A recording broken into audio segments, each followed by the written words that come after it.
एकादशी का आपसे आपके बच्चे पूछेंगे, मम्मी हम भगवान विष्णु का दर्शन करते हैं, हम राम जी का दर्शन करते हैं, हम कृष्ण भगवान का दर्शन करते हैं, हम भवानी माता का दर्शन करते हैं, हम शंकर जी का दर्शन करते हैं, हम सारे देवी देवताओं का दर्शन करते हैं, पर ये एकादशी माता तो कभी नजर ही नहीं आती। पूछेंगे कि नहीं पूछेंगे कि तुम जिस एकादशी का व्रत करते हो इनका जन्म कहां से हुआ, कहां जन्मी थी? एकादशी की जन्म स्थली कहां है? भाई भगवान कृष्ण की जन्मस्थली तो मथुरा है, श्री राम जी महाराज की जन्मस्थली बोल दो जम के अयोध्या है।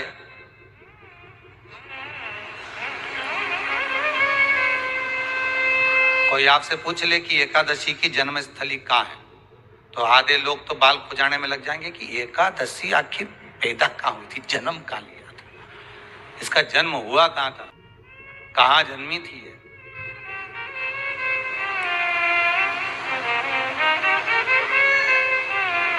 इसका जन्म स्थल है कहां? और अगर मान लो जन्म स्थल एकादशी का है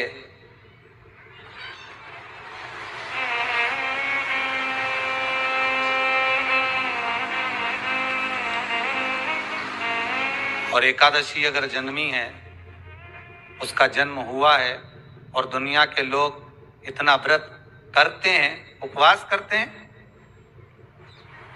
तो फिर इसका जन्म स्थल कहां होगा? तो कहा इसका जो जन्म स्थल है वो बद्रीनाथ। कहां पर है? बद्रीनाथ। और उस बद्री विशाल में भी एक गुफा जिसका नाम है हेमवती। क्या नाम है? हेमवती। उस गुफा में एकादशी का जन्म स्थल है। बद्री विशाल में हेमवती गुफा जो 12 योजन अंदर प्रवेश करने जितनी है, 12 योजन की गुफा के अंदर, हेमवती के अंदर एकादशी का प्रागट्य हुआ था, एकादशी का जन्म हुआ था।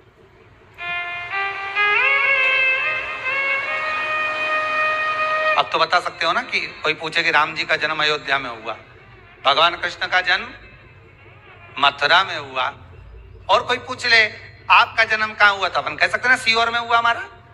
और आपसे कोई पूछे कहां हुए तो कहीं इंदौर में हुए कि देवास में हुए कि भोपाल में हुए कि मुंबई में हुए कि पूना में हुए, आपका तो बता दोगे। पर बच्चे आपसे पूछ ले मम्मी तू इतनी एकादशी का व्रत करती है, एकादशी का तू व्रत करती है और सबको करा देती है कि वल्लभ कुल की एकादशी करो, भले बकरी जैसे चरो पर एकादशी करो, और सबको एकादशी कराया, तो कोई पूछ ले कि एकादशी का जन्म कहां हुआ था, तो आप कह सकते हो कि बद्री विशाल में, हेमावती में, बद्री विशाल के हेमवती गुफा के अंदर जो 12 योजन की गुफा है, उस गुफा में एकादशी का जन्म हुआ है। कब हुआ?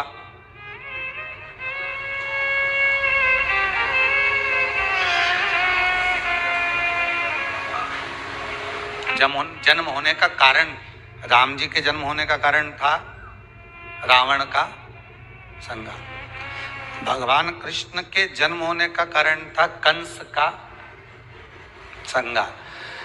नरसिंह भगवान के जन्म होने का कारण, प्रकट होने का कारण था हिरण्यकशिपु का संहार। वराह भगवान के प्रकट होने का कारण था कि पृथ्वी को जल पर लाकर ठहराना, हिरण्याक्ष का संहार।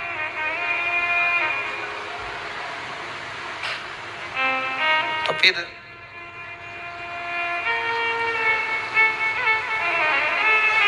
इसके जन्म का कारण क्या है? तो कहा इसके जन्म का केवल एक कारण है। सतयुग में, अब एक और बात का बहुत ध्यान दीजिएगा महाराज, सतयुग एक बार नहीं हुआ कि तुम सोचो कि सतयुग के बाद में द्वापर, त्रेता आ गया, त्रेता के बाद द्वापर आ गया, द्वापर के बाद कलयुग आ। एक सतयुग नहीं है, एक त्रेता नहीं है, एक द्वापर नहीं है, ना जाने कितने कितने सतयुग निकल गए, ना जाने कितने कितने द्वापर, त्रेता, कलयुग, ना जाने कितने निकल गए।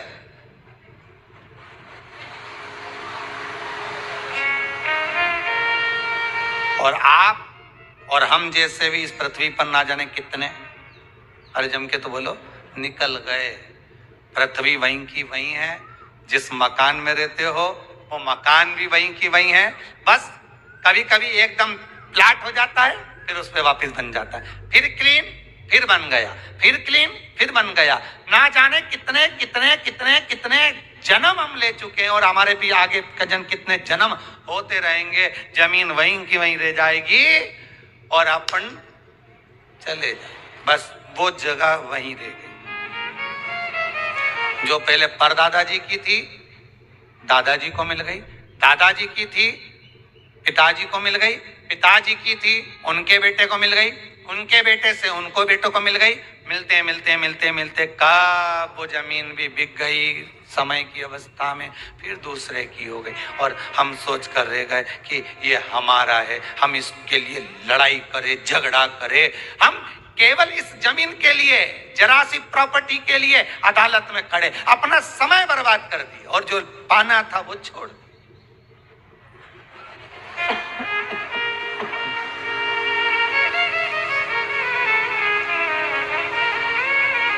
जो पाना था वो छोड़ दिया।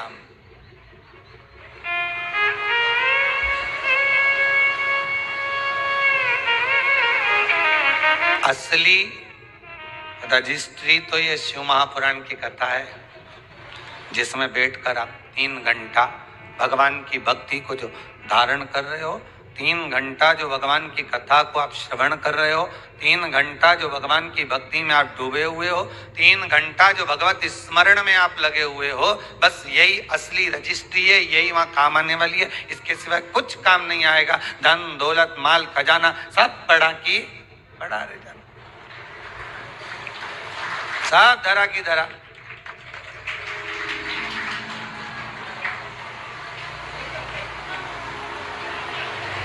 रह गया। तो एक लाइन आप लोग स्मरण करते होंगे,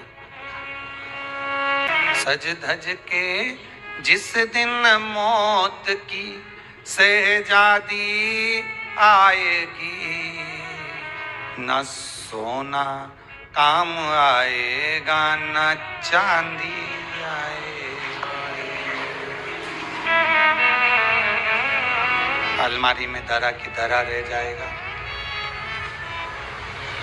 लॉकर में पड़ा की पड़ा रह जाएगा।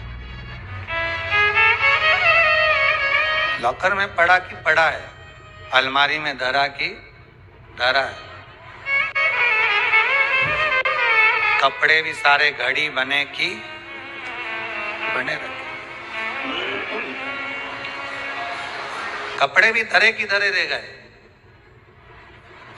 और सब पड़ा रह गया। कि छोटा सा तू कितने बड़े अरमान हैं तेरे, मट्टी का तू सोने जैसे मान है तेरे। मट्टी की काया एक दिन मट्टी मिल जाएगी, ना सोना काम आएगा ना चांदी आएगी, ना सोना काम आएगा ना चांदी आएगी। सज धज के जिस दिन मौत की शहजादी आएगी, ना सोना काम आएगा ना चांदी आएगी, ना सोना काम आएगा ना चांदी आएगी। सब पड़ा रह जाएगा, धरा की धरा रह जाएगा, सब पड़ा की पड़ा रह गया, जीव चला गया। झगड़ा करा, लड़ाई करी, विवाद करा, खूब झगड़े पर मिला क्या? इतनी सी जमीन है, इतनी।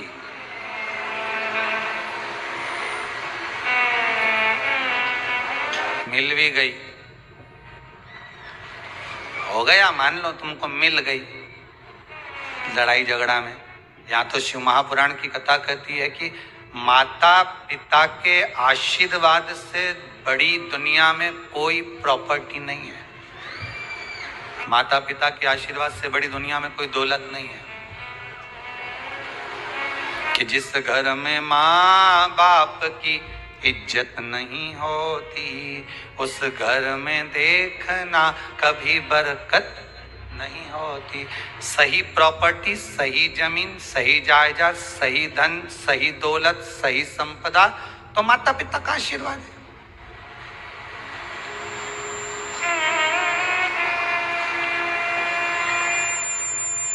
सही दौलत तो वही है, सही जायदाद तो वही है।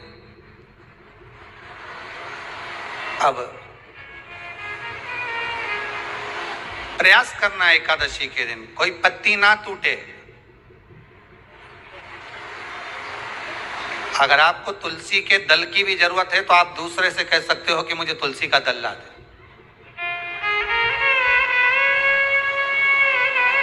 पर मेरे हाथ से मैं किसी को कष्ट ना दूं।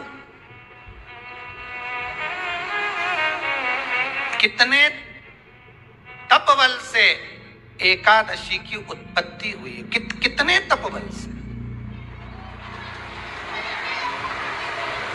महाराज सतयुग एक नहीं आया, ना जाने कितने सतयुग आ गए। द्वापर एक नहीं आया, ना जाने कितने द्वापर। त्रेता एक नहीं, ना जाने कितने त्रेता।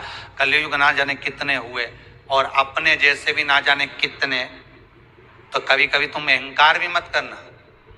अपने भीतर यह अभिमान नहीं आना चाहिए कि आपके बराबर कोई दान नहीं कर सकता।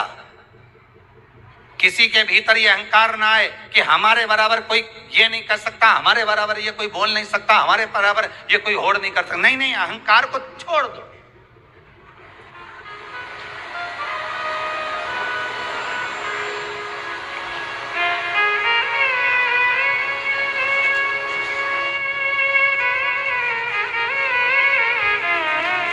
भारत की भूमि पर, इस भारत माता की गोद में अगर वीर भी जन्मे तो ढेर वीर जन्मे। कोई एक नहीं, कोई एक सोचे कि मेरे बराबर कोई और नहीं कर सकता। नहीं नहीं, ना जाने कितने। इस भारत माता की गोद में अगर दानी भी जन्मे तो ना जाने कितने। कोई ये ना सोचे कि मेरे बराबर कोई दान नहीं कर सकता। इस भारत माता की गोद में सुंदर भी जन्मे तो इतने। कोई ये ना कह सकता है कि मेरे बराबर कोई सुंदर नहीं है। और इस भारत माता की गोद में कलाकार भी जन्मे तो इतने। कोई ये नहीं कह सकता कि इसके बराबर कोई नहीं। इस भारत माता की गोद में कथाकार भी ढेर जन्मे। कोई ये नहीं कह सकता कि इसके बराबर कोई नहीं। भगवान ने पैदा करा। अभिमान नहीं होना चाहिए, अहंकार नहीं होना चाहिए। ना जाने कितने हो।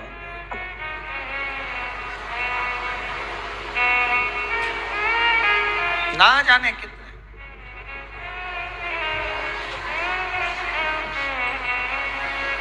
बस हो सकता है सतयुग, त्रेता, द्वापर, कलयुग भी ये अनेक हुए तो हम भी अनेक होंगे। हम भी ना जाने कितने होंगे। सतयुग की कथा है। सतयुग में एक नाड़जंग नाम का एक असुर हुआ। देखिए, एकादशी के जन्म की कथा शायद आपने जिंदगी में कभी सुनी ना सुनी जीवन में, पर इस जीवन में मनुष्य की देह प्राप्त कर कर अगर आप शंकर की शिव महापुराण की कथा सुन रहे हो तो एक एक संवाद को अपने जीवन में उतार कर रखना, जिससे कई माताएं कहती है गुरुजी पहले हम ये चीज नहीं जानते थे, पर आपसे श्रवण कर कर ही तो कुछ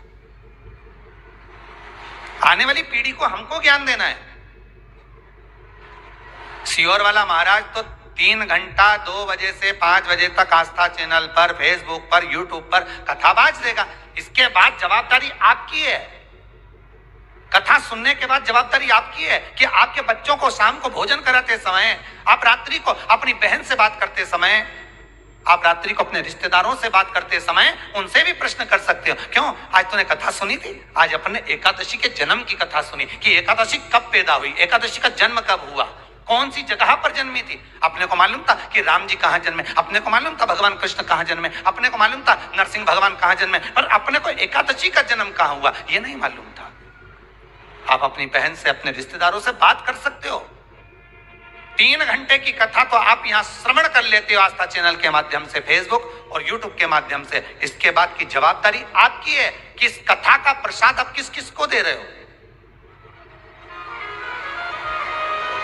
आप कथा का फोन लगाकर किस किस को बोल रहे हो कि 2 बजे से 5 बजे तक कथा आ रही है। सुनो, व्रत शिव महापुराण की कथा है। व्रत उपवास जो अभी तक करते आए हैं उसी को सुन रहे हैं कि अब कैसे करना चाहिए। करते तो आए पर उसको करना कैसे। कहां जन्म ले लिया तो कहा महाराज बद्रीनाथ। कब जन्मी एकादशी? एकादशी का जन्म कब हुआ तो कहा एक नाड़ा जंग नाम का सुर था, राक्षस, जिसके पुत्र का नाम था मुर। क्या नाम है? मुर। मुरदैत्य। ये मुरदैत्य इतना विशालकाय था, इतना विशालकाय था, रहने वाला चंद्रावती नगर का था। कौन से नगर में रह रहा था? चंद्रावती नगर। बड़ा विशालकाय।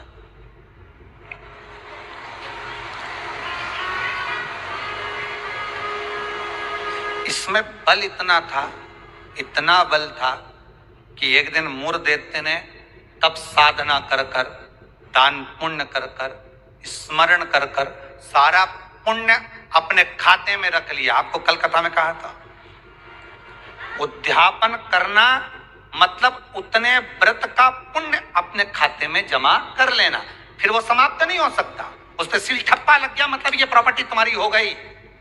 उद्यापन करना मतलब ये इतने व्रत तुम्हारे खाते में चले गए। अब ये व्रत तुम किसी को ना तो कहीं जा सकते हैं ना छिन्न हो सकते, क्योंकि इसका तुमने उद्यापन कर दिया, उस पर सील ठप्पा लग गया, उसकी रजिस्ट्री हो गई, वो आपका हो गया।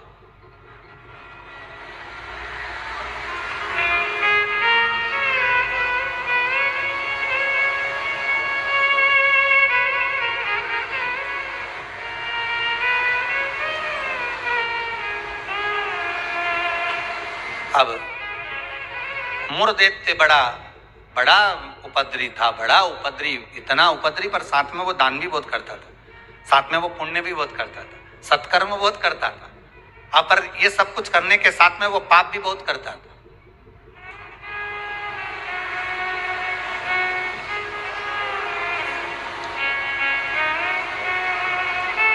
बहुत पाप करता था, पुण्य के साथ में पाप भी बहुत करता था।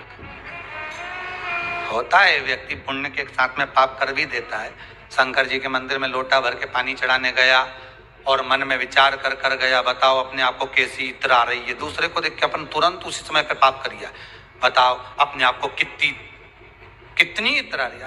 अरे वो इतरारे इतरान दे, तू तो अपना शंकर जी के जल चढ़ाने, हरि ओम बोलने, नमः शिवाय बोलने, अपने घर जा।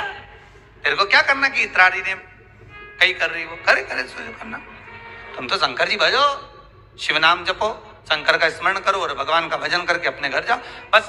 पर मुरदैत्य पुण्य भी करता था तो पाप बहुत करता था। इतना पाप कर्म था कि वो घबराए नहीं, बस पाप ही पाप में लिप्त हो जाए। समय आया, एक बार ये मुरदैत्य पहुंच गया अमरावती, अमरपुर, भगवान वैकुंठाधिपति के उस भवन में जहां 33 कोटि देवता सदा विराजमान रहते हैं। ऐसे सुंदर आनंद में भगवान के धामों में पहुंच गया और जिस इंद्रलोक में जाता तो इंद्र को पकड़कर जमीन पर फेंक देता।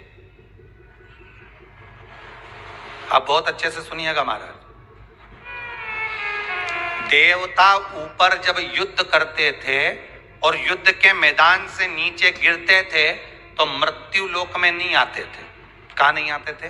मृत्यु लोक में। पर मुरदैत्य इतना बलवान था कि देवताओं को जब पकड़कर फेंकता था तो किसी लोक में नहीं जाते थे, मृत्यु लोक में ही जाते थे। अब बल देखिए कितना प्रबल होगा। कोई लोक नहीं, ऊपर से फेंका तो डायरेक्ट नीचे।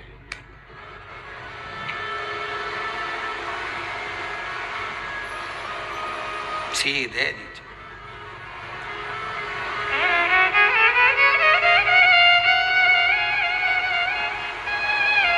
जितने लोग उतने देवता, और जितने लोक उतने देवता।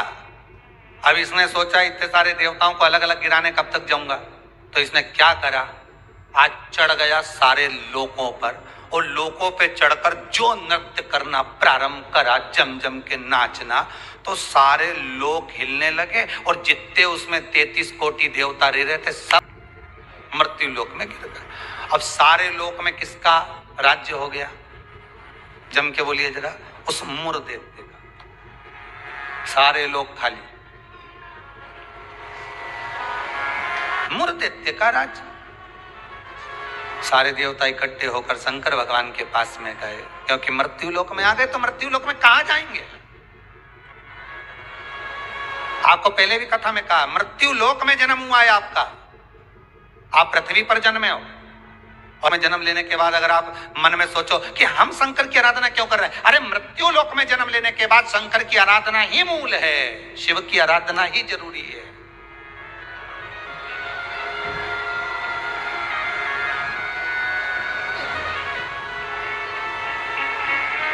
कहां जाए, किससे कहें। वैकुंठ लोक के अधिपति भगवान विष्णु, ब्रह्म लोक के अधिपति भगवान ब्रह्मा, इंद्र लोक के अधिपति इंद्र, यम लोक के अधिपति यम, मृत्यु लोक के अधिपति महादेव है, भगवान शिव है। और अगर आप मृत्यु लोक में रह रहे हो, तो आपके जीवन में अगर दुख है, तकलीफ है, कष्ट है, रोग है, बीमारी है, तकलीफ में हो, तो शंकर की शरण में जाइए। सारे 33 कोटि देवताओं का चरित्र एकादशी के जन्म की कथा कर रही है, पद्म पुराण की कथा कर रही है, स्कंद पुराण की कथा कर रही है, शंकर की पावन कथा कर रही है कि देवता जब मृत्यु लोक में आ गए, और मृत्यु लोक में आने के बाद उनको जब कष्ट हुआ, किसी देवता के पास नहीं गए, सबसे पहले शंकर जी के पास गए, क्योंकि जो करीब में होता है उसी को पुकारा जाता है। एक बहू पूना वाली को फोन लगा के बोलेगी, बहुत चक्कर आ रहा है,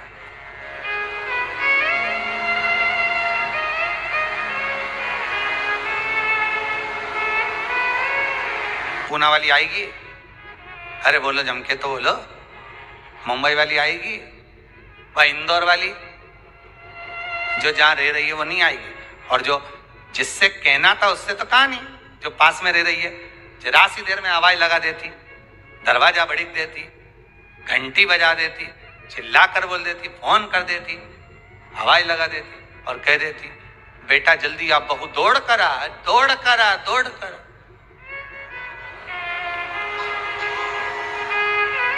बोलो आती कि नहीं आती। कितना भी झगड़ा हो, कितनी भी लड़ाई हो गई हो, तो भी किसी को तकलीफ में है तो ऐसी कोई बहू नहीं होती जो दौड़ कर ना आए। तकलीफ में होगी, भले कितना भी झगड़ा कराओ, कितनी भी लड़ाई करी हो, कितना भी विवाद हो, दौड़ के आ गए, और आई तुरंत, क्या हो गया मम्मी, बस मेरे को चक्कर आ रहा है। अब तुमने पूना वाली को बुलाया, इंदौर वाली के बुलाया, बड़नगर वाली के बुलाया, ने पीपर ठौन वाली के बुलाया, ने नीमच वाली के बुलाया,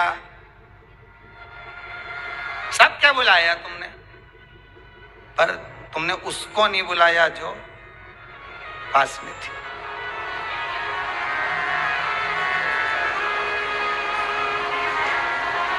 जो नजदीक में थे। मृत्यु लोक में जब देवता नीचे गिर गए तो इनके नजदीक में कौन थे, भगवान शंकर। जब शंकर भगवान नजदीक में थे तो सारे देवता शिव जी के पास दौड़ कर गए, भोलेनाथ जी के पास दौड़ कर जाकर हर हर महादेव, हर हर महादेव, हर हर महादेव। जैसे ही हर हर महादेव बोला, शंकर भगवान के ना नेत्र खुल गए। शिव जी ने पूछा कैसे आना हुआ ये तो बताओ। कहा महाराज जी ये वो मुर दैत्य ने हम सबको नीचे पटक दिया। अच्छा तो फिर क्या चाहते हो, बस उस मुर दैत्य का संहार कर दो। शंकर भगवान बोले मुर दैत्य का संहार मैं करूंगा,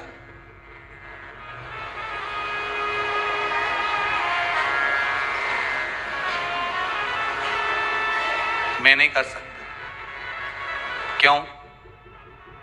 उसका संहार भगवान विष्णु करेंगे। उनसे जो कहो जाकर, तो भगवान विष्णु तो हमारे, हम 33 कोटि देवता नीचे नजर आ रहे हैं, पर भगवान विष्णु कहीं नजर नहीं आ रहे। हमको तो लग गया ऊपर से पटका होगा तो वो नीचे चले गए होंगे। भगवान नहीं दिख रहे, हमें नजर नहीं आ रहे, हम कहां ढूंढे उनको। ये हमारी दृष्टि है। हमारी दृष्टि से भगवान को हम देखने का प्रयास करेंगे ना, भगवान नहीं मिल सकता। भगवान को पाने के लिए भीतर की दृष्टि चाहिए, आत्मा की दृष्टि, मन की दृष्टि चाहिए। हमारी दृष्टि पे तो चश्मा लगा होता है, ब्लैक कलर का लगा है तो ब्लैक दिखेगा, नीला लगा है तो नीला, पीला लगा है तो पीला, हरा लगा है तो हरा। उसी तरह हमारी दृष्टि पे चश्मा लगा है, कामी होगा तो कामी दिखेगा, लोभी होगा तो लोभी दिखेगा। चोर को चोर नजर आता है, साहूकार को साहूकार नजर आता है, बेईमान को बेईमान नजर आता है, ईमानदार को ईमानदार नजर आता है, धर्मात्मा को धर्मात्मा नजर आता है, पुण्यात्मा को पुण्यात्मा नजर आता है। साहूकार को साहूकार दिखेगा, ईमानदार को ईमानदार दिखेगा, ढोंगी को ढोंगी नजर आएगा, पापी को पापी नजर आएगा, कपटी को कपटी नजर आएगा। आप जैसा चश्मा लगाए होगे, सामने वाला व्यक्ति वैसा नजर आएगा। आप अपनी आंखों का इलाज अच्छा करवाओ, सामने वाला व्यक्ति अपने आप ही अच्छा नजर आने लगेगा, अपने आप। हमारी सास तो हमेशा हमारा बुरा ही सोचती, सास बुरा नहीं सोचती, चश्मा गड़बड़ हो गया, समझ गए? अरे बोलो तो, समझ गए ना? चश्मा गड़बड़ हो गया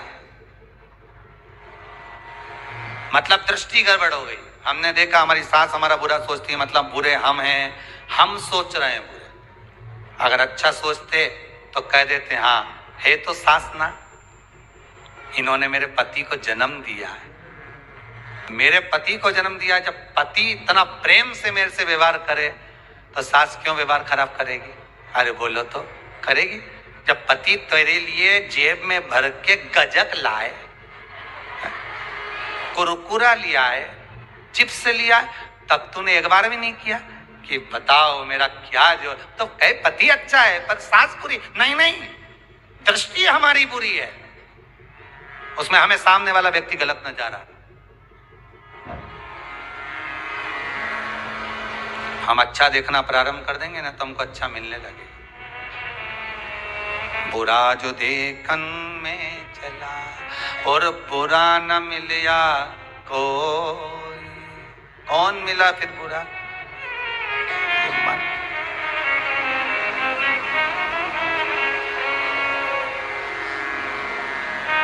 इस मन को बुरा कर, मैं नहीं मार सकता मुर्देत्य को, भगवान विष्णु मारेंगे। भगवान विष्णु कहाँ मिलेंगे? क्षीर सागर में शयन कर रहे हैं, जाइए। सारे देवता पहुंच गए क्षीर सागर, प्रभु कृपा करिए। भगवान विष्णु ने पूछा क्या हुआ? वो मुर्देत्य ने आक्रमण कर रखा है, सांप को उठा उठा के पटक दिया, एक भी नहीं बचा, सारे लोग खाली पड़े। अच्छा फिर मां कौन बेटा है? तो क्या मुर्देत्य बेटा अकेला? आओ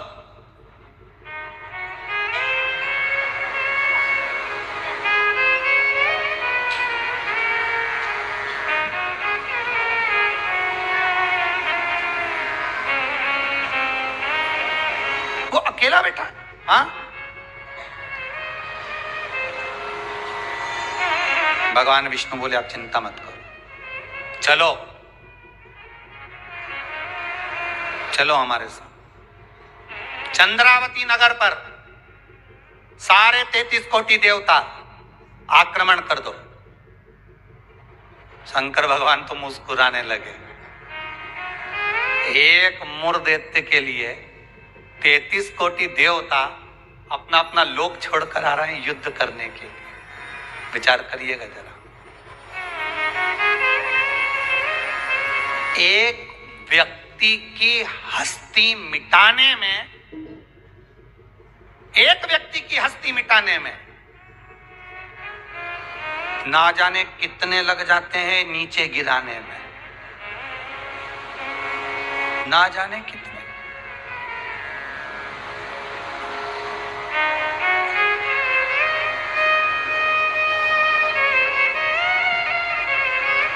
जब व्यक्ति मर जाता है तो दुनिया के लोग रोते हैं, बेचारा मर गया। और जो मर गया उसको वापिस जिंदा कर दे भगवान तो फिर खो जाते हैं, फिर उठ गया, वापिस उठ गया।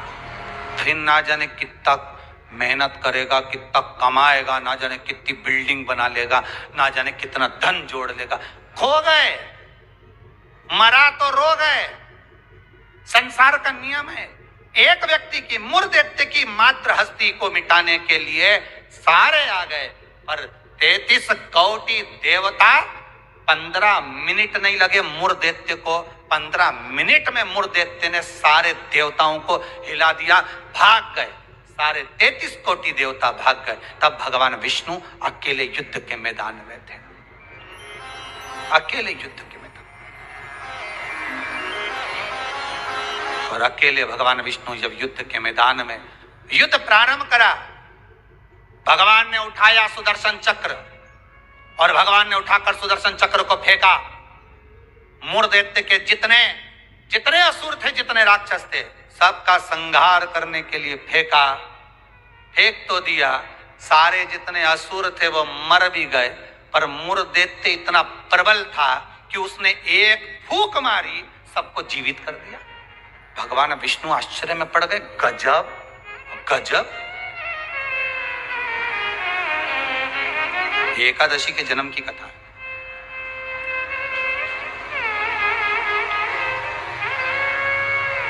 गजब हो गया, इतने सारे मरे और एक क्षण में भगवान ने तो सुदर्शन फेंका ने, सब घूम के गया ने, सबके मार के आया।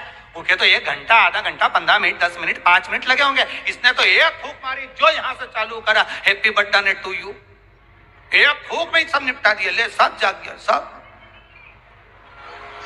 जैसे वो 11 साल हुए तो लोग 11 मोमबत्ती जला। हमारे यहाँ तो कहीं नियम नहीं है, हिंदू धर्म के शास्त्र के अनुसार ये नियम नहीं है कि मोमबत्ती को बुझाओ कि दिया बुझाओ। हमारे यहाँ तो जन्मदिन मनाओ तो दिया जलाओ। और पहले बात तो जन्मदिन मनाओ तो पहले सोच के मनाओ कि 14 साल के हो गए, मतलब भगवान के करीब जाते जा रहे हैं। करीब 35 साल के हो गए, मतलब 36वें में लग गए, उसकी ओर करीब पहुंच गए। जैसे जैसे उम्र बढ़ती जा रही, तुम तो केक काट रहे हो, ऊपर तो नगाड़े बज रहे हैं, भेरू आने वाला है, ऊपर नगाड़े बज रहे हैं। 68 का हो गया, गांव के लोग जन्मदिन मना रहे, ऊपर कह रहे तैयारी कर लो रे, थोड़ा और बचा है, आने वाला है।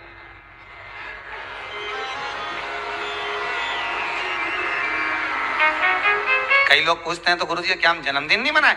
हमने कहा मनाओ। तो आप तो ऐसा बोलते हो। हमने कहा जन्मदिन मनाना मतलब हम तो समझ जाते हैं कि ये जन्मदिन इसलिए मना रहे हो क्योंकि तुम्हें खुशी है भगवान के पास जाने की, इसलिए मना रहे हो कि अब हम भगवान के और करीब हो गए, हम और करीब हो गए, हम और करीब हो गए। अरे जन्मदिन आता जाए तो विचार करते जाओ कितने साल निकल गए। ना राम नाम लीनो ओ तूने भरी जवानी में, तो डूब के मर जा रे चुल्लू भर पानी में। अरे काय जन्मदिन मनाओ तो विचार करिए कि हमारा जन्मदिन हम क्यों मना रहे हैं, किस लिए मना रहे हैं, कहां जा रहा है, हमारा समय निकले चले जा रहा है। ना राम गाए, ना कृष्ण गाए, ना शंकर का स्मरण करा, यूं ही गवा दिया। और बच्चा कुचा था तो जन्मदिन आदि रात को मेन रोड पे गाड़ी को खड़ा करके बोनट पे केक रख के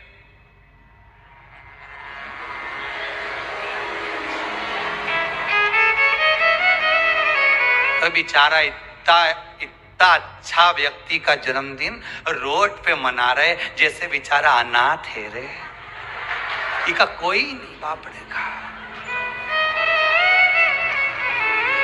उसके घर में उसकी मम्मी है, उसके घर में उसके पिताजी हैं, उसके घर में उसका भाई है, उसके घर में पूरा परिवार है, और जन्मदिन कहाँ मना रहे? रोड पे। Happy birthday to you. अनाथ है तो जन्मदिन रोड पे मन रहा है।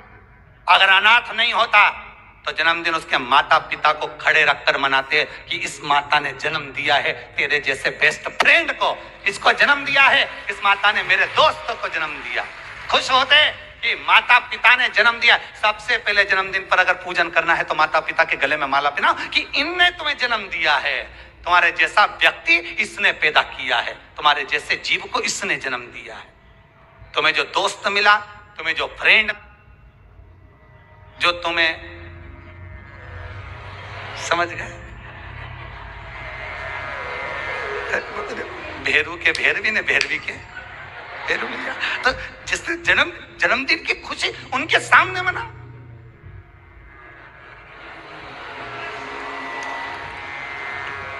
चले गए रोड पे, गाड़ी खड़ी कर ली, केक काट लिया, आधी रात को बम फटाका फोड़ लिया, बस।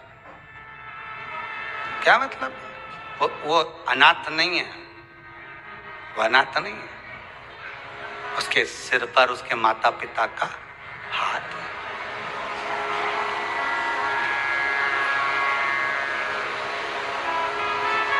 एक फूंक मारी केक की, सारी मोमबत्ती बुझा दी। और इस मुर्देत ने एक फूंक मारी ने जितना गिरा पड़ा था नहीं सबके जगा दिया एक ही में।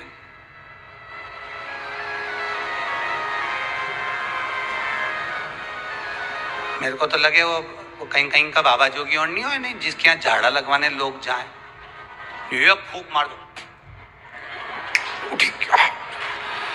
तो ये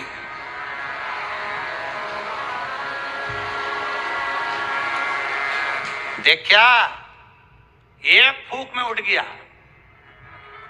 तो जो उठा उससे पूछा कितना समय से बीमार पड़ा था ने, महाराज जी ने एक फूंक मारी ने उठ गया।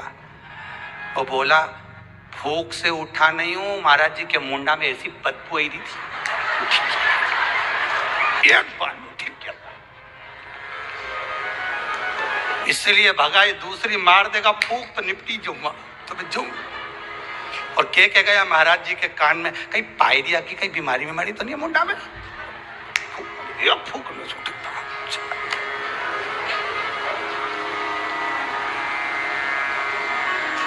अब अभी महाराज जी ने उसको मारी थी, अब महाराज जी खुद के मार के देखो।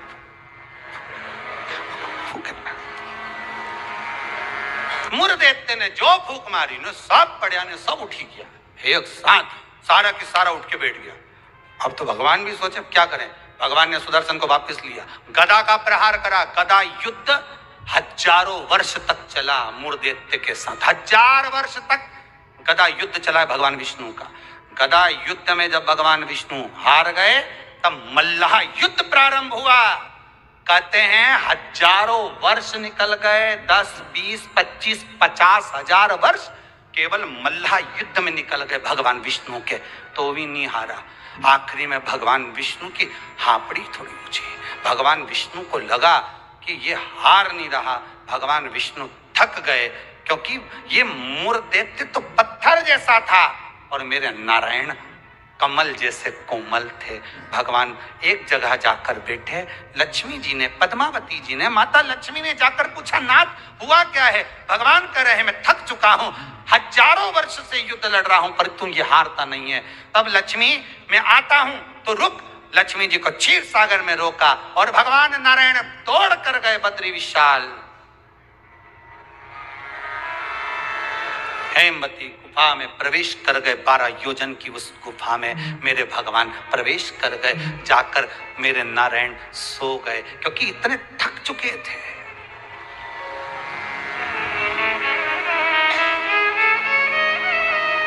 इतने थक गए थे और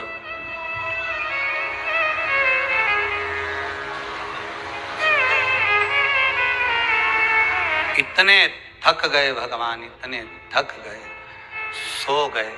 मुर्देत्य भगवान के पीछे पीछे दौड़ कर आया कि आखिर ये जा कहां रहे हैं, ये जा कहां रहे हैं। मुर्देत्य ने विचार करा आज भगवान भाग कर कहां जा रहे हैं मुझसे।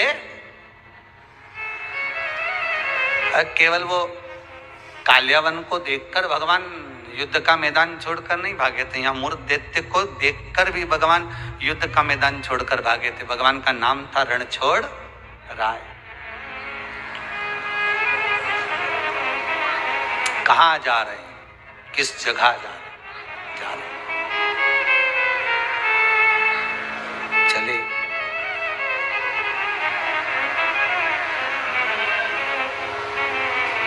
गुफा में। मुर्देत्य ढूंढते ढूंढते उस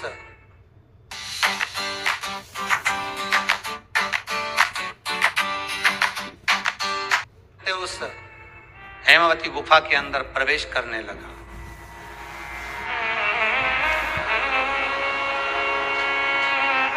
वहां पर हेमवती गुफा में जैसे ही प्रवेश करा उस समय पर पाप पुरुष, कौन सा पुरुष है? पाप।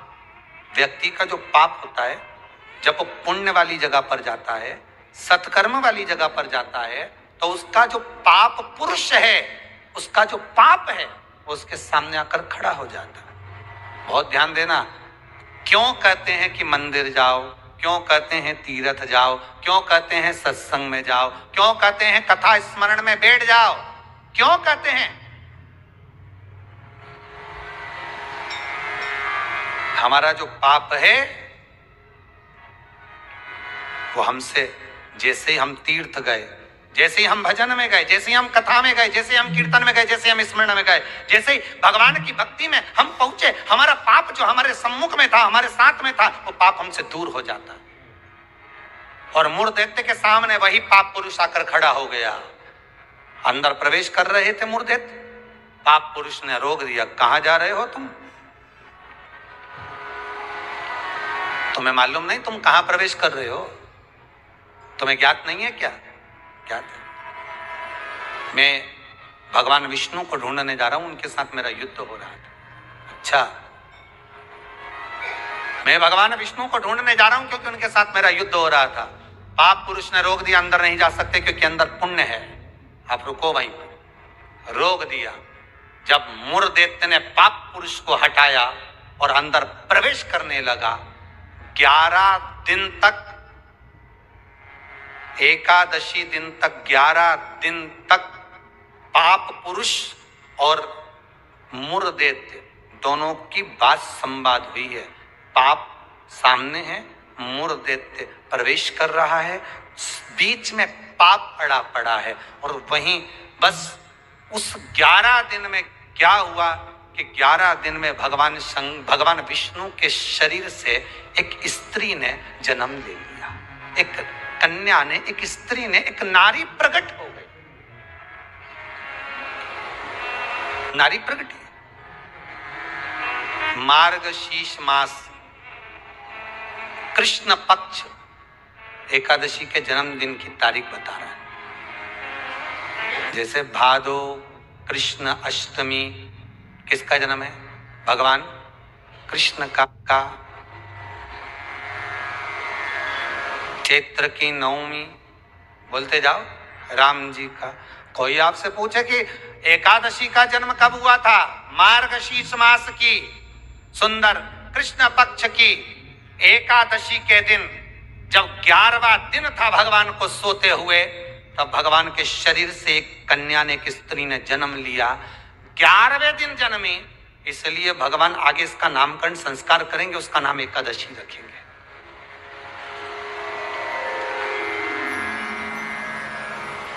इसी को कहते उत्पत्ति एकादशी, उत्पन्ना एकादशी। प्रकट हो पाप पुरुष ने देखा कि कोई कन्या आ रही, बड़ी सुंदर है, बड़ी सरल, बड़ी अच्छी दिख रही है। और पाप पुरुष ने देखा इतनी सुंदर कन्या, इतना सुंदर उसका स्वरूप।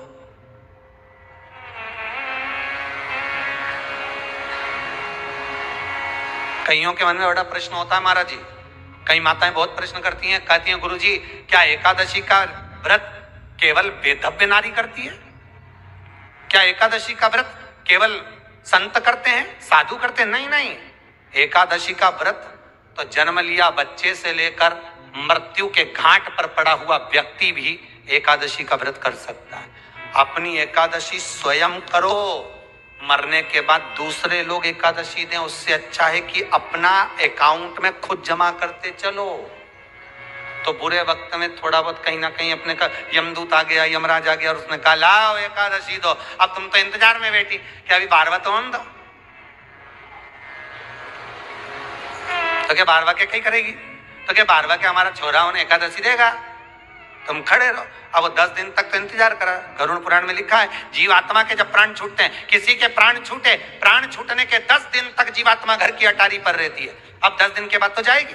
अब तुम तो कह रही अभी रुक जाओ रे, अभी कहाँ जा रहे हो? अभी एकादशी मेरे को मिलेगी, हमारा छोरा देगा, बहू देगी, बड़ी बहू देगी, छोरा देगा, पोता देगा, पोती देगी, नाती देगा, पंती देगा। और पंडित जी जब बैठे संकल्प दिलाया, बोलो तुम्हारे दादाजी के कितनी एकादशी दोगा? तो क्या हमने 5 दी, कोई कि हम 14 दी, कोई कि हम 10 दी, कोई कि हम 3 दी, कोई कि हम 2 दे दिए। तो कहीं दादाजी कहीं भिखारी था? ये दादाजी की कथा नहीं, अपनी कथा। अपन क्या भिखारी है जो दूसरे की एकादशी लेकर जाएंगे?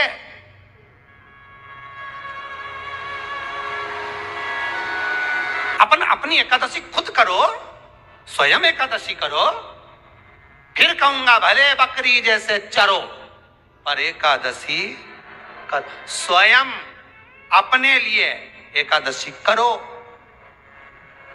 जिस समय पर जाएं तो इंतजार नहीं करना पड़े कि रुक जाए, बार बार तो होने दे, अभी एकादशी पंडित जी संकल्प छुड़ाएगा ना जब मिले। नहीं हम तो अब भी ले के जाए। तो क्या ले चल, मैंने तो खूब करी, पूरा साल की एकादशी करी, तुझे क्या ही मालूम रही हमारा? चल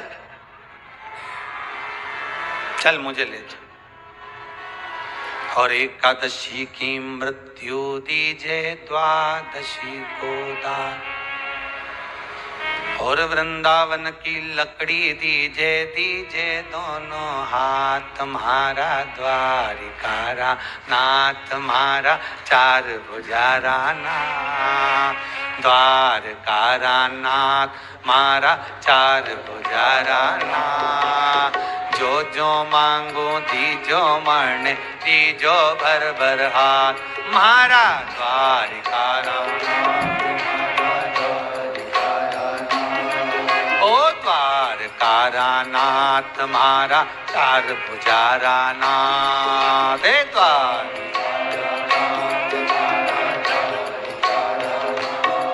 ओ जो मांगो दीजो मरने, दीजो भर भर हाथ, मारा द्वारकारा नाथ, ओ द्वारकारा नाथ, मारा जय हो।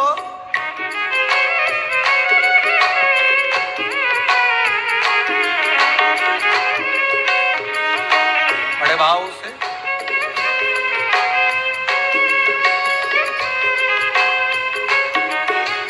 एकादशी की मृत्यु दीजे द्वादशी को दान, एकादशी की मृत्यु दीजे द्वादशी को दान, ओ एकादशी की मृत्यु दीजे द्वादशी को दान, एकादशी की मृत्यु दीजे द्वादशी को दान।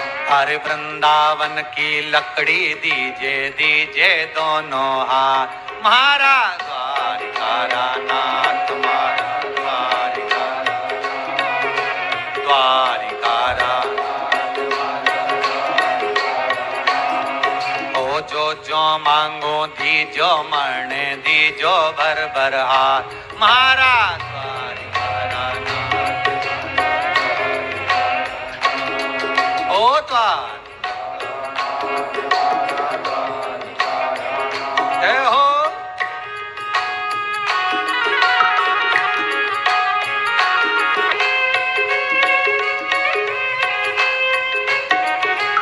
बेटा तो मन 4 दीजे, बउआ दीजे 7, बेटा तो मन 4 दीजे, बउआ दीजे 7। अच्छे से बोलना, बेटा तो मन 4 दीजे, बउआ दीजे 7, 7 मतलब 7, नहीं तो बोल दो 7, तुम्हारा भरोसा नहीं हो। ओ बेटा तो मन 4 दीजे, बउआ दीजे 7, बेटा तो मन 4 अरे पोता तो मन ऐसो दीजे फूल गुलाब, मारा द्वारिकारा नाथ, मारा द्वारिकारा नाथ, द्वारिकारा नाथ, मारा द्वारिकारा नाथ। ओ जो मांगो दीजो मरने, दीजो भर भर हाथ, मारा द्वारिकारा नाथ, मारा द्वारिकारा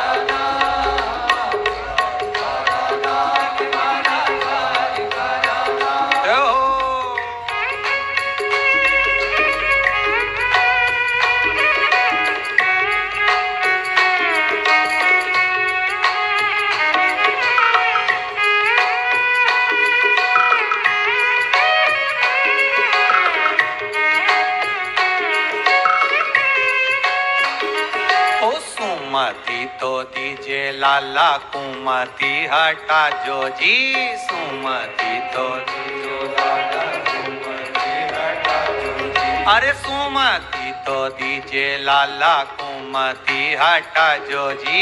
सुमति तो दीजिए लाला, कुमति हटा जो जी। अरे लक्ष्मी तो मन ऐसी दीजिए, दीजिए भर भर हाथ।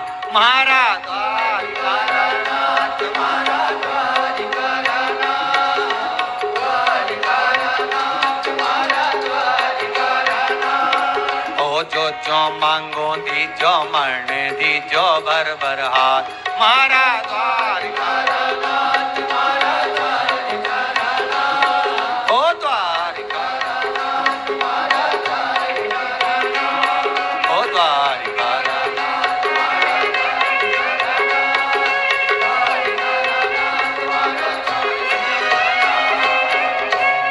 एकादशी की मृत्यु दीजिए, द्वादशी को दाग, वृंदावन की लकड़ी दीजिए, दीजिए दोनों हाथ।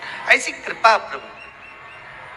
एक सुंदर जो स्त्री का जन्म हुआ, जो कन्या का जन्म हुआ, जो एक सुंदर स्त्री जो जन्मी है, भगवान विश्राम जो कर रहे हैं, सो रहे हैं।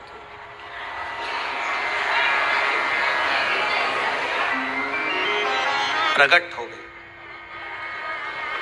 एकादशी का जन्म मार्गशीर्ष मास, कृष्ण पक्ष एकादशी, उत्पन्ना, उत्पत्ति एकादशी प्रकट। आप पुरुष एकादशी को देखा, भाग गए। कितना सुंदर व्याख्यान वर्णन है, जरा ध्यान दीजिएगा कि मात्र एकादशी का दर्शन ही पाप पुरुष ने करा और वो भी भाग गया। घर में अगर कोई एक व्यक्ति एकादशी का व्रत करता है तो उसके घर में पाप प्रवेश नहीं करता। ये देखिए कितना सुंदर व्याख्यान। पाप पुरुष भागा। मुरदैत्य सामने खड़ा था। जैसे ही सुंदर स्त्री को देखा, मुरदैत्य ने हाथ आगे बढ़ाया। इतने में एकादशी माता ने तुरंत जो हाथ का धक्का दिया कि मुरदैत्य ने जैसे देवताओं को नीचे पटका था, वैसे ही मुरदैत्य भी भूमि पर गिर पड़ा। बहुत ध्यान देना, अगर आप किसी को नीचे गिरा रहे हो तो अपनी भी तैयारी पूरी कर कर रखना कि तुम भी कहीं ना कहीं नीचे गिरोगे। आज नहीं तो कल। आप किसी के लिए खड्डा खोद रहे हो, तैयारी रखना, एक दिन आपके लिए भी तैयारी होता है। घर में एक बूढ़े पिताजी रहते थे, तो पत्नी ने कहा तुम्हारे पिताजी बहुत खांसते हैं, बच्चों को पढ़ने में तकलीफ होती है, एक काम करो इनको माली के कमरे में ठहरा दो, चौकीदार वाले। चौकीदार के कमरे में पिताजी को, हाँ फिर रोटी वोटी भोजन वोजन क्या करेंगे, मैं यहाँ से सब भेज दूंगी, तुम चिंता मत करो। पिताजी को चौकीदार के कमरे में ठहराओ, एक घंटी लगा दो, पिताजी घंटी बजाएंगे, मैं यहाँ से सामान भेज दूंगी। ठीक है। पिताजी से बेटे ने कहा पापा, बाबूजी आप पीछे के कमरे में ठहर जाओगे क्या चौकीदार वाले? हाँ बेटा, मुझे तो सोना है, कहीं पर भी सो जाऊं, उसमें क्या दिक्कत। हाथ जोड़ के पिताजी आपसे हाथ जोड़ता हूं, आप इस मकान में अंदर कभी मत आना, आप बाहर रहो। ठीक है बेटा, अगर आप बोल रहे हो तो मुझे कोई दिक्कत नहीं है। ठीक है, एक घंटी लगा देता हूं, बजा देना, पानी ले आएगी बहू, भोजन ले आएगी, नाश्ता ले आएगी, चाय ले आएगी। ठीक, घंटी लगा दी, पिताजी घंटी बजाते, बहू सामान भेज देती। एक दिन पिताजी ने घंटी नहीं बजाई, बेटे ने कसम दी थी अंदर मत आना मकान। बेटा शाम को आया, पत्नी से पूछा क्यों, पिताजी को चाय भोजन नाश्ता वगैरह दिया? पिताजी ने घंटी नहीं बजाई, हो सकता उनके पास रखा होगा। बेटा शाम के समय पिता के कक्ष में जाकर देखता है पिता पलंग से जमीन पर पड़े हुए थे। पूछा, जल का छींटा दिया, बेहोशी में पिता थे, उठे, क्या हो गया पिताजी? पिताजी बोले प्यास लगी। पानी नहीं पिया क्या आपने? भोजन नहीं किया? नहीं, मैंने खूब घंटी बजाई पर कोई सामान लेकर नहीं आया। बेटे ने घंटी बजाकर देखी तो घंटी नहीं बज रही थी। पिताजी घंटी तो बज नहीं रही है। पिताजी बोले मुझे लगता है घंटी के तार को ऊंदरा ने कतर दिया होगा, चूहे ने कतर दिया होगा, इसलिए घंटी नहीं बज रही होगी। बहू का दोष नहीं है बेटा। बेटा बाप को पानी पिलाता, इतने में बाप चला गया, मर गया, प्राण छूट गए। अंतिम संस्कार हो गया, 10 दिन पूर्ण हो गए, सफाई होने लगी। घर में 2 बच्चे थे छोटे छोटे। जब माँ सफाई कर रही थी तो घर के दोनों बच्चे ने, एक ने तार को घड़ी बनाया, जेब में रखा, एक ने घंटी को अपनी जेब में रखा। माँ ने पूछ लिया क्या कर रहे हो? बच्चे चिल्ला कर दौड़े, घंटी जेब में रख रहे हैं। क्यों? जैसे आपने दादाजी के लिए घंटी लगाई थी, आपकी बहू आपके लिए लगाएगी, उसकी तैयारी कर रहे हैं।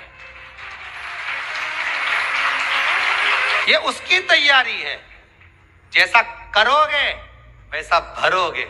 किसी के ऊपर उंगली उठाओगे, ये बाकी की उंगलियां आपकी साइड जाएगी, एक दिन आप पर भी उंगली उठाई जाएगी।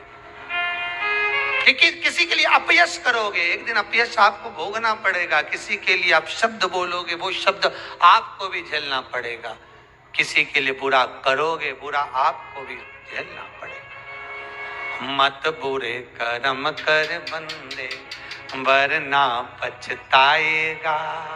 भगवान की आंखों से तू बच नहीं पाएगा, तू बच नहीं पाएगा। कब तक बचोगे? किसी कपटी के साथ कपट करोगे ना, चल जाएगा, पर किसी भोले के साथ, सीधे के साथ, जिसने आपके साथ पूर्ण विश्वास करा, उसके साथ अगर कपट कर गए तो जिंदगी नरक जैसी जाएगी, नरक से। भोला है कोई घर में, आपके परिवार में कोई सीधा है, भोला है, बहुत सरल है, किसी के बीच में नहीं बोलता, उसके साथ अगर आप कपट करोगे तो आपको रोना तो बहुत पड़ेगा साहब, बिलकना तो पड़ेगा बहुत। अब एकादशी ने धक्का दिया, नीचे गिर गया। कहते हैं 1 वर्ष लग गया था उस मूढ़ दैत्य को उठने में, जो धक्का एकादशी ने मारा था। कई एकादशी ऐसी रे, एक धक्का जो मारे नहीं तो अच्छा निपटी जाए। पाप, कपट, छल, बेईमानी, प्रपंच, ये तो उठे ही नहीं दादा एकादशी के दिन। ये सब दुबक के बैठ जाए, आज एकादशी है, आपने बोलना ही नहीं। ऐसे हर एकादशी पे एकादशी आ जाए तो तुम काय बोले उससे?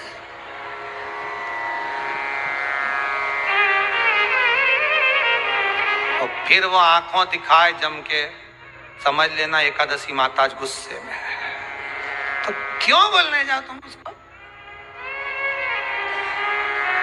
जो धक्का दिया उठा ही नहीं, उठा फिर आया झगड़ा करने के लिए। एकादशी ने जो पछाड़ा, कहते हैं सिर के इतने टुकड़े हो गए थे कि बीनना भी मुश्किल थे मुर्दे के।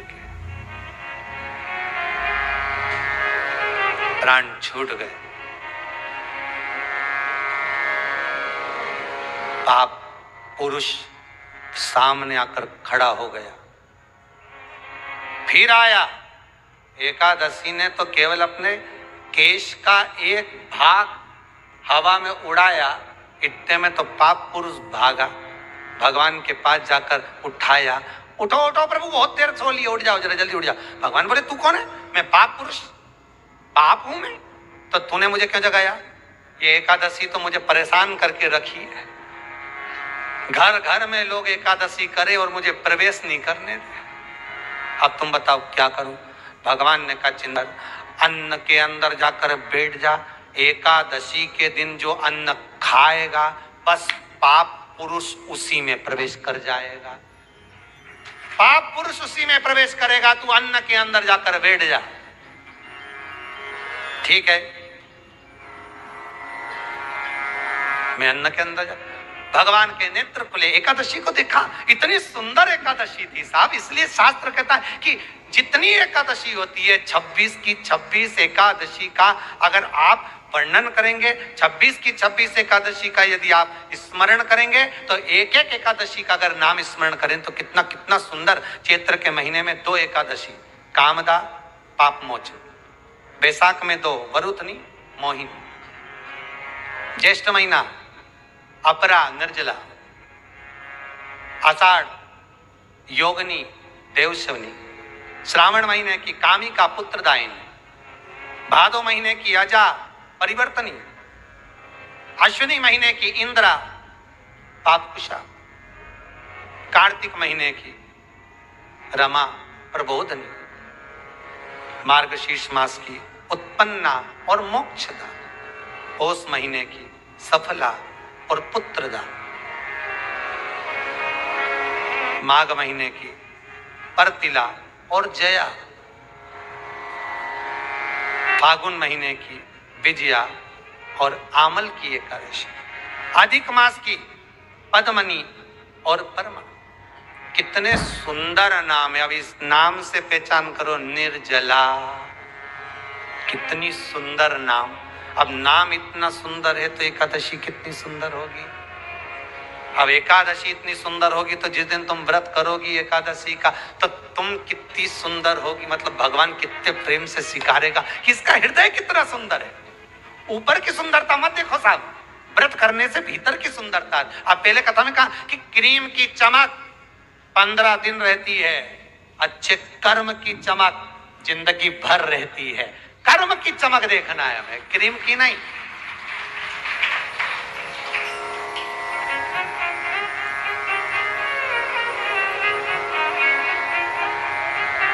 ये क्रीम वालों पे तो केस लगा देना चाहिए कि हम इतने काले थे अभी तक गोरे नहीं हुए। 50,000 रुपए की पूरी क्रीम पोत ली, जैसे कि जैसे ही है। 50,000 तुम लगाओ, 1 लाख वापिस लिया। हमने 50,000 की क्रीम लगाई, तुमने लिखा था उसमें एकदम सुंदर हो जाओगे, गोरे हो जाओगे। और टीवी पे तो फोटो ऐसा दिखाओ, 1 मिनट में बस यूं ही लगाए नहीं गोरी हो जाए। और हम तो पूरी सालों लगाते लगाते हो गए नहीं अभी तक, जैसा कि जैसा ये जैसा कि जैसे ही रिया, कहीं अंतर ही नहीं आया। तो बताओ, तुम बताओ गोरा कब होंगे? तो क्रीम वाले भी कह देंगे रे हमने तो शिव पुराण सुनी थी, बाहर की चमक से हमें कोई मतलब नहीं। हमने तो शिव पुराण में सुना था कि भीतर की चमक चाहिए। क्या करे बाहर की चमक का? ये चमक ये दमक फुल्ल बन में महक सब कुछ सरकार तुम ऐसे है। अभी बाहर की चमक का करोगे क्या? 2 तरह का पार्लर होता है, ब्यूटी पार्लर 2 तरह का। एक आपके घर के बाहर भी होगा, जहां जहां पर रहते हो ना, जिस शहर में रहते हो, जो कथा सुन रहे हो टीवी पे, आस्था पर या मोबाइल पे सुन रहे हो, जिस मोहल्ले में कॉलोनी में रहते हो वहां लिखा रहता होगा ब्यूटी पार्लर। अब उस पार्लर में और एक पार्लर ये भी है शिव पुराण का, बस अंतर इतना है, उस पार्लर में लड़की का श्रृंगार होता है, बाहर का श्रृंगार होता है जिससे पति रीत जाता है। और इस शिव महापुराण के पार्लर में आत्मा का श्रृंगार होता है जिससे महादेव रीत जाता है। पार्लर यह भी है, पार्लर वो भी है का, इसमें आत्मा का श्रृंगार होगा। अब आज तुम लोग जब कथा सुन के उठो ना और कहीं जाओ और कोई तुमसे पूछे कहाँ गई थी, दिखी नहीं, तो कहना पार्लर में बैठी थी। तो क्या बता 90 साल की, 80 साल की और पार्लर में बैठी? हाँ, बस अंतर एक ही है उस पार्लर में, उस पार्लर में। जो वो बाहर वाला पार्लर होता है ना, तो वो ऐसी ककड़ी धर के बिठा दे, एक जैसी पोत, और यहाँ कुछ नहीं धर के बिठाए। इस पार्लर में जो बैठे हो ना शिव महापुराण के, इसमें कुछ धरने की जरूरत नहीं है। यहाँ तो मन परमात्मा के चरणों में धर दो, बस इतना चाहिए। और भगवान जो श्रृंगार करेगा उसके आगे दुनिया का कोई श्रृंगार नहीं हो सकता। सब ठीक है, परमात्मा के श्रृंगार के आगे कोई श्रृंगार नहीं हो सकता। तेरी रचना इतनी सुंदर तो कितना सुंदर जरा विचार करिए, कितना सुंदर। रचा इस सृष्टि को जिस प्रभु ने, वही ये सृष्टि चला रहे। जो वृक्ष हमने लगाया पहले, जो पेड़ हमने लगाया पहले, उसी का फल अब हम पा रहे हैं। रचा है सृष्टि को जिस प्रभु ने, वही ये सृष्टि चला रहे। रचा है सृष्टि को जिस प्रभु ने, वही ये सृष्टि चला रहे। जो पेड़ हमने लगाया पहले अच्छे कर्म का, उसी का फल अब जो बोया था वो अब आम का पेड़ बड़ा हो गया, तुम बढ़िया तोड़ तोड़ के खाओ, मना नहीं, पर लगाया। शाम का मैच हम सब साथ में देखें कैसे? ऐसे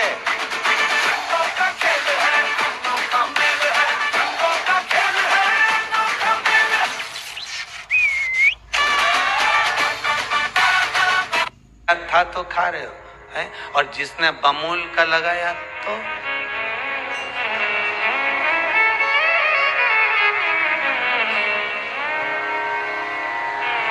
जो पेड़ हमने लगाया पहले और कांटा चुभ गया, उसी का फल अब हम पा रहे हैं। रचा है सृष्टि को जिस प्रभु ने, वही ये सृष्टि चला। ये उसी का कितना लेवल मिलाता है, देखो तो सही। लोग कह रहे थे जनसंख्या बढ़ गई, जनसंख्या बढ़ गई। भगवान ने कहा चिंता मत करो, 2 लेयर में सब बराबर। काहे का टेंशन लेते हो? और अभी तो तीसरी की तैयारी चल रही है। तुम्हारा क्या विचार है रे? जितने कथा सुन रहे हो टीवी पर, विचार है आएगी? क्यों नहीं आएगी? क्योंकि शंकर जी की कथा लगातार चल रही है, नॉन स्टॉप, तो वो भी रुकी हुई है। भगवान भी इंतजार में बैठा है। तो वो उसके यहाँ का लेवल का मत देखो, वो तो कुछ भी कर सकता है। उसकी तो कंपनियां ऐसी जोरदार है, 2 मिनट में साहब, उसका कोई भरोसा नहीं दादा वो। और चिंता मत करना बिल्कुल भी, अगर कहीं तकलीफ आ भी जाए नहीं तो कह देना तो मुझे जाने नहीं है कहीं। शिव पुराण सुनी है पूरी 1 साल की, एक नहीं छोड़ी। महाराज बापड़ा बाज बाज के थकी गया, पर मेरा कान नहीं थकिया। पलंग पे सोच सोच एक नहीं छोड़ी हो। ए यमराज से कहते ना, हमारे पल्ले तो पड़ना मत ही, बिल्कुल। बगल मेरी नहीं बिमला भाई, वे एक दिन की नहीं सुनी, मारी बत्तल की उके ले जा, मारे छोड़ी जा। यमराज से भी कहते ना, नीट जाऊं जा। कथा सुनी मैंने, कहा जाऊंगा?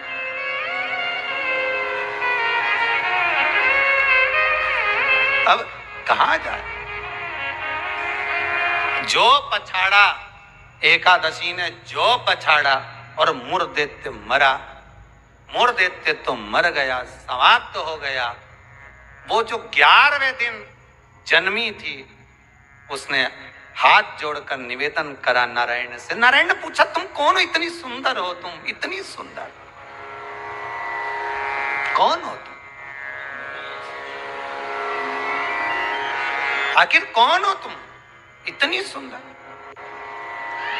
कौन हो? कहा, महाराज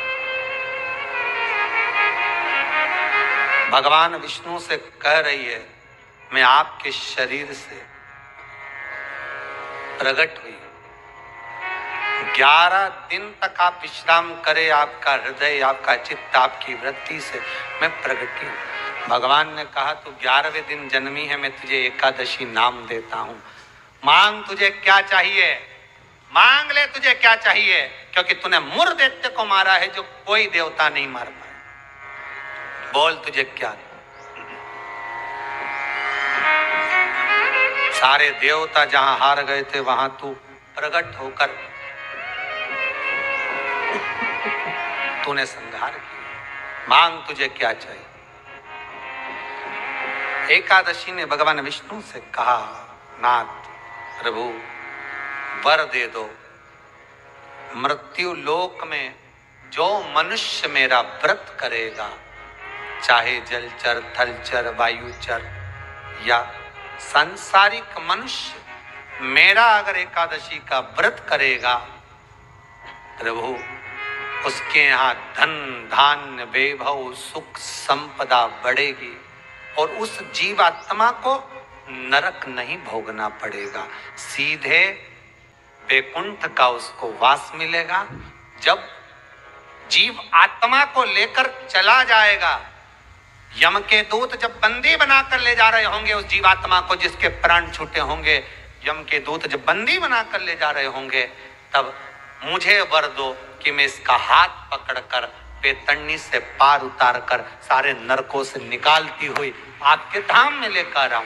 भगवान ने वर दे दिया, तथास्तु। हे एकादशी सुनो, मृत्यु लोक का मनुष्य अन्न का त्याग कर कर, क्योंकि अन्न में एकादशी के दिन पाप पुरुष रहता, अन्न का त्याग कर कर एकादशी के दिन जो मनुष्य तुम्हारा व्रत धारण करेगा, उस व्रत को करेगा और उस व्रत को धारण करेगा, उसकी मनोकामना पूर्ण होकर वो मेरे ही धाम को जाएगा।